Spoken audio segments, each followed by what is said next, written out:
Life coach are के ये YouTube channel पर सभी दर्शकों का स्वागत है। 24 बरस से हम लाइफ कोचिंग और बिजनेस कोचिंग बाबत सेवाएं देते आए हैं।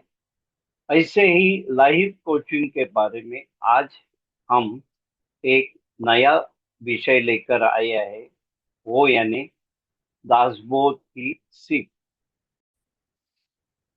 दासबोध एक वैज्ञानिक विषय प्रणाली जो अत्यंत आसानी से एवं सहजता से जीने की कला सिखाने वाला ग्रंथ। इसमें 20 दशक है। हर दशक में 10 समास यानी 10 विषय है।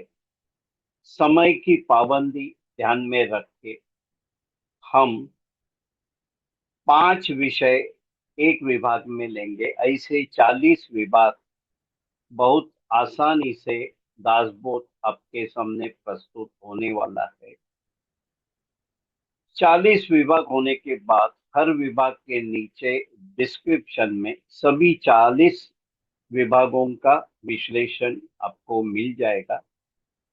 तो चलिए हम ये दासबोध दासबोध की ये श्रृंखला की शुरुआत करें। प्रस्तुति है ज्ञानी एवं अनुभूति संपन्न डॉक्टर शुभदा खटावकर जी की पहचान परिचय। थोड़े में डॉक्टर शुभदा खटावकर माजी प्रधानाध्यापिका, एमए, बीएड, पीएचडी। प्रबंध का विषय था महादेवी वर्मा के काव्य में मानव मूल्यों और दर्शन, मुंबई विद्यापीठ से। समर्थ रामदास विद्यापीठ की 6 परीक्षाएं प्रथम और विशेष श्रेणी में उत्तीर्ण है। 35 सालों से साप्ताहिक विवेक, मुंबई का हिंदी मराठी अनुवाद, लेखों का पुनर्लेखन, प्रूफ रीडिंग इत्यादि। अनेक हिंदी मराठी ग्रंथों एवं पुस्तकों का हिंदी मराठी अनुवाद, अनेक निबंध, कथा, कविता, पुस्तक परीक्षण, इनका लेखन, महाराष्ट्र राज्य उत्कृष्ट वाङ्मय निर्मिती पुरस्कार 1987-88, राष्ट्रीय आदर्श शिक्षक पुरस्कार 2001-2002, तत्कालीन राष्ट्रपति डॉक्टर एपीजे अब्दुल कलाम जी इनके कर कमलों द्वारा प्राप्त 100 से ज्यादा पुरस्कार और 300 साढ़े 300 ज्यादा सम्मान प्राप्त, संत साहित्य पर प्रवचन और अन्य विषयों पर व्याख्यान।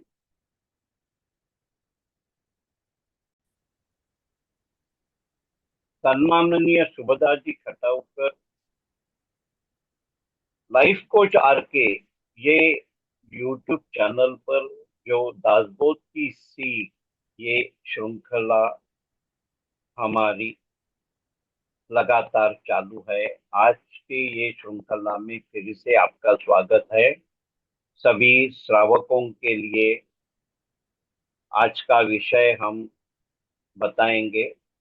हिंदी में दासबोध, सहज सुलभ सीधी जीवन प्रणाली, दासबोध की सीख। अभ्यासक डॉक्टर शुभदा खटावकर, इनकी वाणी से कथन से हम इस श्रृंखला में है। आज का विभाग 17वां है, दशक 9वां, गुण रूप। आशंकाएं, ब्रह्म का निरूपण, निस्संदेह का निरूपण, एहसासत्व का निरूपण, अनुमान का निरसन। ये पहले 5 समाज से हम आज का विषय प्रारंभ करेंगे। डॉक्टर शुभदा जी, आपको विनंती है कि आप आपका आज का कथन यहाँ से आरंभ कीजिए।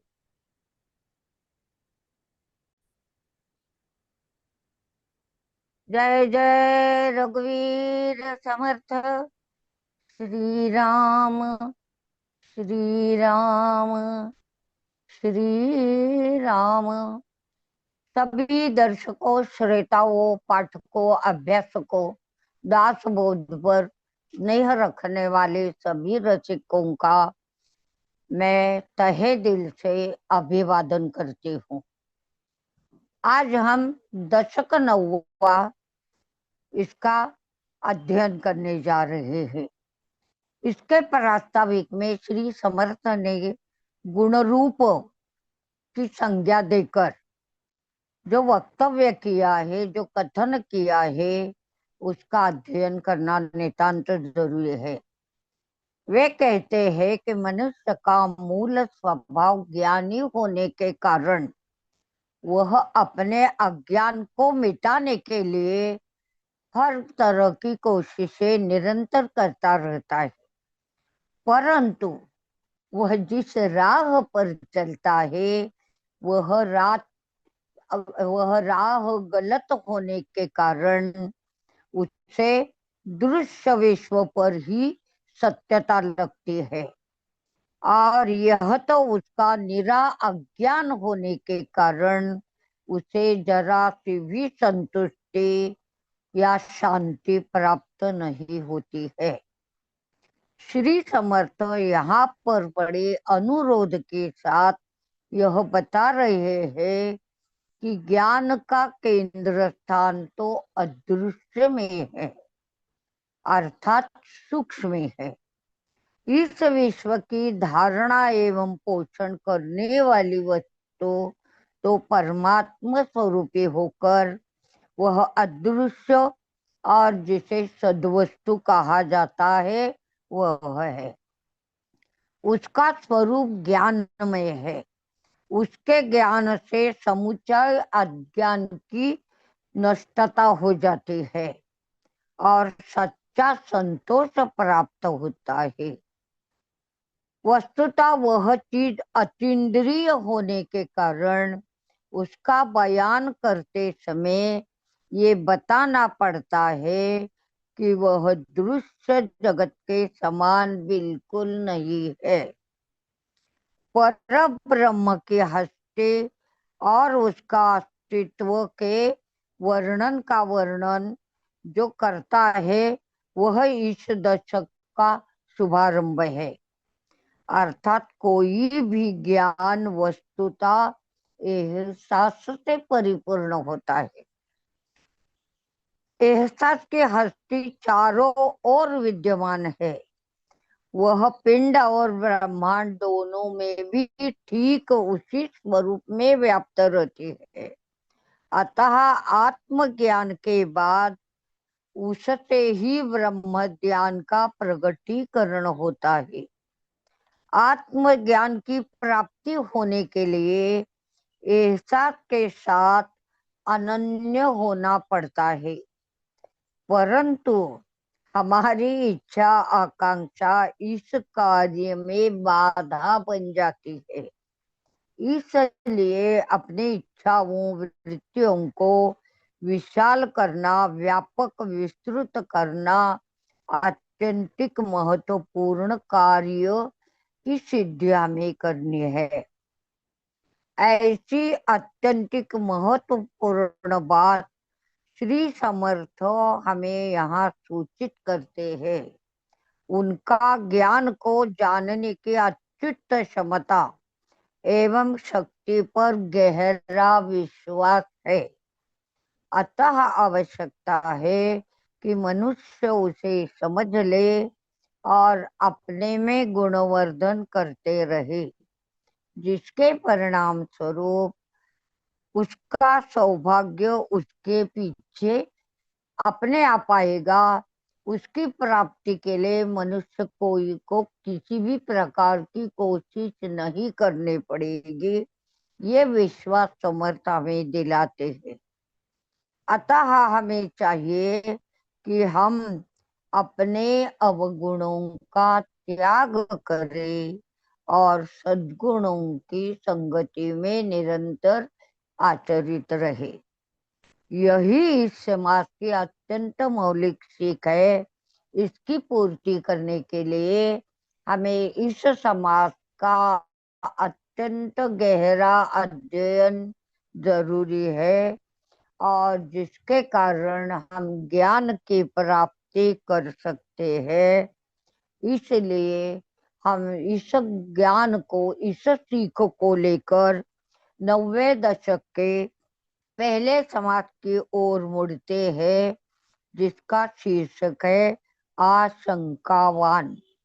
आशंका का मतलब है संशय। मन में हमारे बाधाएं निर्माण होती है, बात समझ की लेने की जो हमारी क्षमता है वह आशंकाओं से भर जाती है।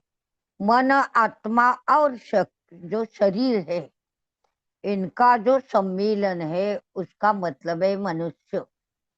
समर्थ ये बताते हैं कि मनुष्य का मतलब क्या। तो उसमें मन, आत्मा और शरीर, इन तीनों का सम्मेलन होता है। आत्मा और अनात्मा, ऐसा तीन विभागों में इसका विभाजन किया जा सकता है। हमें मालूम है कि परमात्मा मतलब आत्मा तो परब्रह्म स्वरूप है। तो मन, शरीर पंच महाभूतात्मक दृश्य विश्व का एक अंश है, अर्थात विभाग है। मन और शरीर दोनों का जो निर्माण हुआ है वह दृश्य से हुआ है। अतः उसकी सहायता से दृश्य का अध्ययन करना बहुत आसान बात है। परंतु पर ब्रह्म अतीन्द्रिय होने के कारण वह बुद्धि, वाणी, इंद्रिय, इनमें किसी की भी हस्ती या प्रभाव कार्य नहीं करता। वे वहां असमर्थ सिद्ध होते हैं। परंतु अज्ञानी लोगों को ब्रह्म स्वरूप समझाते समय उसके न होने की भाषा का प्रयोग करते हुए संत ब्रह्म के स्वरूप का वर्णन करते हैं। तो संतों की भाषा और हमारी भाषा, इनमें जो फर्क है वो हम ध्यान में रखें। इस प्रकार के ब्रह्म स्वरूप का वर्णन ही इस समास का कथ्य विषय है। उसे पाठक, साधक, अभ्यासक अच्छी तरह से समझ ले और इस समाज से महत्वपूर्ण सीख लेकर अपने परमार्थ की मुसाफिरी के सुलभता से प्राप्त होने वाले मार्ग पर अग्रसर हो। यह मंतव्य श्री समर्थ हमें यहाँ पहले समास में बताते हैं। अब दशक 90 का दूसरा समास है ब्रह्म निरूपण, अर्थात ब्रह्म का निरूपण। अनुभूति के मतलब जो अनुभव आता है उसके दो भेद माने जाते हैं। उनमें से पहला है इंद्रियानुभूति, मतलब इंद्रियों से जो अनुभूत होता है उसे इंद्रियानुभूति कहा है। और दूसरी अनुभूति है अतीन्द्रियानुभूति। इंद्रियों के परे जाकर जो अनुभूति होती है वह है अतीन्द्रियानुभूति। पहला जो भेद है वह हम जैसे आम आदमी का है। तो दूसरा जो भेद है वह संत महात्माओं से संदर्भित है। संत बारंबार ये बताते रहते हैं कि इंद्रियों को दीख पड़ने वाला यह सारा विश्व विनाशी अर्थात नष्ट होने वाला है। परंतु दृश्य को अंतर्बाह्य व्याप्त होकर बचने वाला परमात्म स्वरूप ठीक वैसा ही वैसा बना रहता है, अर्थात वह अविनाशी है, अनंत है। पंच महाभूतात्मक वस्तुओं को चारों ओर से प्राप्त होने वाला आत्म स्वरूप अतीन्द्रिय है। अपना जगत तो मैं को अपना सब कुछ न्यौछावर करने वाला अहंता प्रधान देह बुद्धि प्रधान है। इनके कारण मूल रूप में अभेद होने वाला मौलिक जो स्वरूप है वह अहंतात्मक भेद को मिटाने वाला, अर्थात मैं ही ब्रह्म हूँ, ये बताने वाला है। शब्द और उनके मतलब तथा वाणी और उससे प्राप्त होने वाला सोच विचार, ये भी अहंतात्मक के ही क्षेत्र है। अन्वय का अर्थ है स्वरूप का किया गया सकारात्मक सोच विचार, और व्यतिरेक का मतलब है स्वरूप का नकारात्मक किया गया सोच विचार। अर्थात ये दोनों शब्दों के ही खेल है। वास्तव स्वरूप शब्दों के परे मतलब पार है। शब्द विनाशी होने के कारण चारों वाणियों का अस्तित्व जहाँ समाप्त होता है वहाँ वह मनुष्य कैसे पहुंच जाएगा। अतः शब्द और अर्थ, इन दोनों को पीछे छोड़कर अनन्य होने की कला सीखना नितांत जरूरी है। इसकी प्राप्ति के लिए हमें चाहिए हम शब्दों को निशब्द करने की कला सीखें। मौनम सर्वार्थ साधनम, मतलब मौन का महत्व हमें यहाँ मालूम होता है। इस प्रकार जो महापुरुष जो ज्ञान प्राप्त करता है उसे ब्रह्म ज्ञान की परिभाषा दी जाती है। अर्थात मनुष्य जीवन का अंतिम ध्येय है कि इस ब्रह्म ज्ञान की प्राप्ति करा लेना। अगर हमें इस ब्रह्म ज्ञान की सचमुच प्राप्ति करनी है तो हमें इस समाज का गहरा अध्ययन करने के सिवा और कोई चारा नहीं बचता। यह सीख लेकर हम इस समाज से अगले समाज की ओर मुड़ते हैं, जिसका शीर्षक है निसंदेह निरूपण। मतलब मन में होने वाली जो आशंकाएं, भय, प्रश्न है उनके उत्तर प्राप्त करने का मार्ग, मतलब निसंदेह निरूपण। समर्थ बताते हैं कि इस जगत में जो लोग आज तक आए और हो चुके गए तथा जो आज विद्यमान है अर्थात जीवित है, मौजूद है, उनका विभाजन समर्थ दो वर्गों में करते हैं। उनमें से पहला वर्ग है स्वस्वरूप की अनुभूति का स्वानुभव होने वाला, और दूसरा है स्वस्वरूप की स्वानुभूति न होने वाला। पहले वर्ग में जो लोग स्वानुभूति लेते हैं वह अनुभूति अतीन्द्रिय अदृश्य स्वरूप की होती है, और दूसरे वर्ग के लोगों की जो अनुभूति है वह निरे इंद्रिय गोचर दृश्य और विनाशी वस्तुओं से संबंधित रहती है। अतः पहले वर्ग के लोग ज्ञानी कहलाते हैं और दूसरे वर्ग के लोगों को अज्ञानी लोग कहा जाता है। दोनों के ज्ञान में, अनुभूति में फर्क होने के कारण उनकी जो अनुभूति की कक्षाएं है वे भी अलग अलग होती है। वैसे तो ज्ञानी मनुष्य ज्ञान प्राप्ति के पूर्वकालीन अज्ञान की अनुभूतियों से संपन्न होने के कारण उसे ज्ञान प्राप्ति के अनंतर के काल में अज्ञानी मनुष्य की दृष्टि और सोच विचार, इनकी कल्पना एवं अंदाजों का अंदाज होता है। परंतु अज्ञानी मनुष्य मात्र इस संदर्भ में पूरी तरह रिक्त अर्थात शून्यावस्था में ही वास करता रहता है।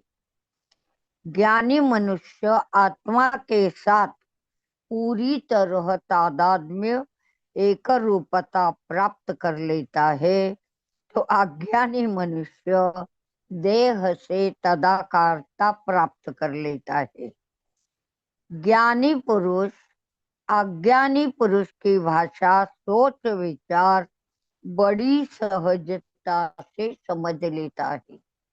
जब हम संतों के पास जाते हैं, तब संत हमारे अंदर मन में चलने वाले विचारों को पूरी तरह जान लेते। उसका कारण ये है। परंतु अज्ञानी मनुष्य ज्ञानी मनुष्य की भाषा बिल्कुल नहीं समझ सकता। वैसे तो ज्ञानी पुरुष की भाषा अज्ञानी पुरुष जैसी ही होती है, परंतु वह अंततः रहस्यमय और गूढ़ से परिपूर्ण होती है। इतना ही नहीं तो वह ऊपरी तौर से सामान्य जैसा ही दिख पड़ता है, तो भी वह हृदयस्थ भावनाओं में परमात्मा स्वरूप की ही अनुभूति निरंतर लेता रहता है। अतः वह ईश्वर के समान होता है। परंतु उसका वेश सामान्य मनुष्य जैसा ही होता है। उसकी वृत्ति एवं भावना कैसे रहती है, इसे बताते समय समर्थ कहते हैं कि वह भोग कर भी अभोक्ता और कार्य करने पर भी अकार्यता, इसी प्रवृत्ति से परिपूर्ण होता है। अतः हर एक को चाहिए कि वह उसी हालत में एवं स्थिति में बहुत करीब जाने की जो कोशिशें करनी है वह करता रहे। इनकी बहुत आवश्यकता समर्थ ने यहाँ हमें बताई है। अतः ज्ञानी पुरुष की सच्ची परख कर लेने की समर्थता प्राप्त करने के लिए खुद को ही ज्ञानी बनने की नितांत आवश्यकता जरूरत है, और उसकी पूर्ति इस समाज के अच्छे अध्ययन से, गहरे अध्ययन से सहजता से प्राप्त होगी। यह विश्वास श्री समर्थ ने इस समाज में हमें दिलाया है। यह सीख लेकर हम दशक नौवे के चौथे समास की ओर आगे बढ़ते हैं। इसका शीर्षक है जाणपण निरूपण। मतलब जानने की जो प्रवृत्ति है उसकी अंतिम स्थिति और उससे प्राप्त होने वाली जो निरूपण की स्थिति है, उससे संतुष्ट होने वाला मन। श्री समर्थ ज्ञान और विवेक को सर्वोपरि स्थान देते हैं। समर्थ ने दास बोध में हर एक जगह जहाँ जहाँ जरूरत है वहां पर विवेक का विवेचन हेतु पुरस्कार किया है। इसलिए उनका परमार्थ विवेक प्रधान है तथा ज्ञान सामर्थ्य पर भी उनका गहरा विश्वास है। वैसे तो वास्तव में प्रापंचिक और साधक इन दोनों में से किसी की भी कर्म से मुक्ति नहीं होती। ये महत्वपूर्ण बात समर्थ हमें बताते हैं। परंतु जो समझकर कर्म करता है उससे फल की नितांत पूर्ति होती है। अनजाने में कर्म करने वाला अन्य फल का अर्थात गौण फल का अधिकारी होता है। छांदोग्य उपनिषद में सूत्र रूप में ये कहा है कि जो समझदार ज्ञान से परिपूर्ण कर्म की पूर्ति करता है वह फल बलशाली और अत्यधिक फलदायी होता है। परंतु श्री समर्थ इस सूत्र से 4 पग आगे चलकर ऐसी बात कहते हैं कि अपना सौभाग्य अपने ही हाथों में है। उसकी पूर्ति के लिए समझकर कर्म करके अपने ही गुणवर्धन से स्वयं सौभाग्य के पीछे पड़ने की जरूरत नहीं। तो ऐसे हालातों में हमारा सौभाग्य हमारे पीछे पड़ता है। उसके ठीक विपरीत स्थिति उनकी है। जो गुणहीन होते हैं वे प्रपंच और परमार्थ दोनों में भी भाग्यहीन होते हैं।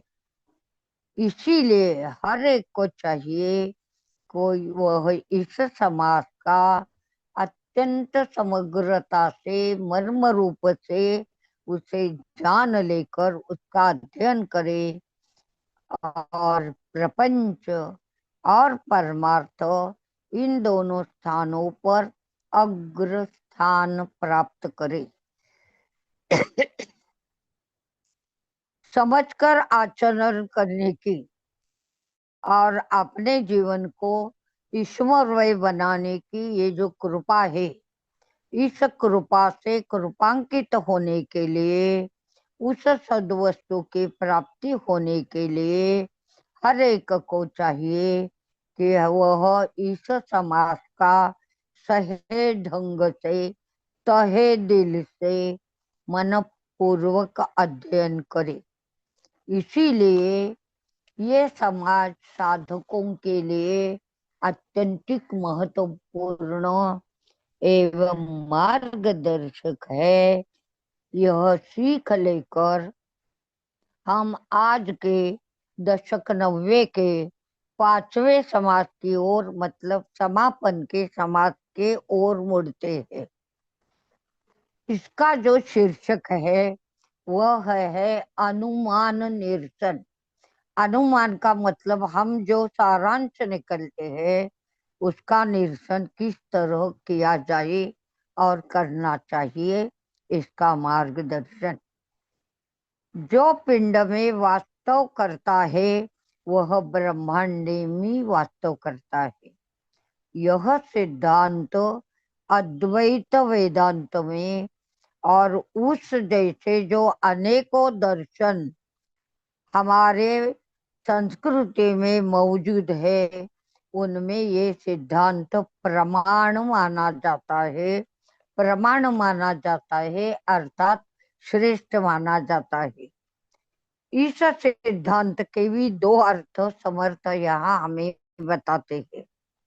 एक है शरीर में कार्यरत सद्वस्तु और विश्व का प्रचलन करनारी अर्थात विश्व क्रीड़ा करने वाली, विश्व रचना करने वाली सद्वस्तु अर्थात परमात्मा। इनमें कोई भेद नहीं, ये दोनों वस्तुतः एक ही है। छांदोग्य उपनिषद में श्वेत केतु को उसके पिता ने कतिपय दृष्टांत दिए और उनकी सहायता से उपरयुक्त सिद्धांत अर्थात तत्वम असि इस महावाक्य को समझाने की कोशिश की है। श्री दासबोध के ज्ञान दशक में श्री समर्थ ने इस महावाक्य का पूरी तरह सोच विचार अर्थात विश्लेषण किया है। इस सिद्धांत का दूसरा अर्थ है कि यह सारा दृश्य जगत पंच महाभूतों की निर्मित है और इस जगत की हर एक चीज भी पंच महाभूतों की ही निर्मित है। अतः समर्थ कहते हैं कि पिंड और ब्रह्मांड में पंच महाभूतों की ही व्याप्ति मिलती है तथा उनकी हस्ती महसूस होती है। तैत्तरीय उपनिषद में दिए गए मंत्र का निचोड़ यह है कि यह सब दृश्य विश्व और उसमें व्याप्त सब अचेतन और सचेतन पदार्थ, इन सब की निर्मिति निर्माण पंच महाभूतों के मिलाप से हुआ है। इस क्रिया को पंचीकरण की संज्ञा दी जाती है। इस समास में श्री समर्थ ने दूसरे अर्थ का अत्यंत विस्तृत विस्तृत रूप में विवेचन किया है।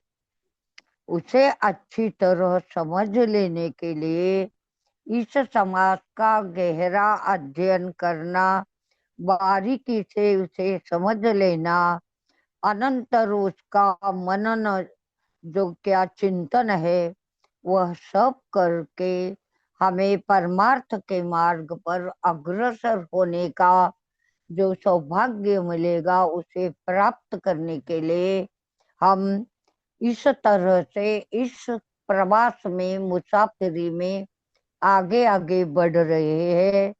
आज हम इस कथन का यहाँ समारोप करते हैं और श्री रघुनाथ जी का और समर्थ का बड़े तहे दिल से स्मरण करते हैं।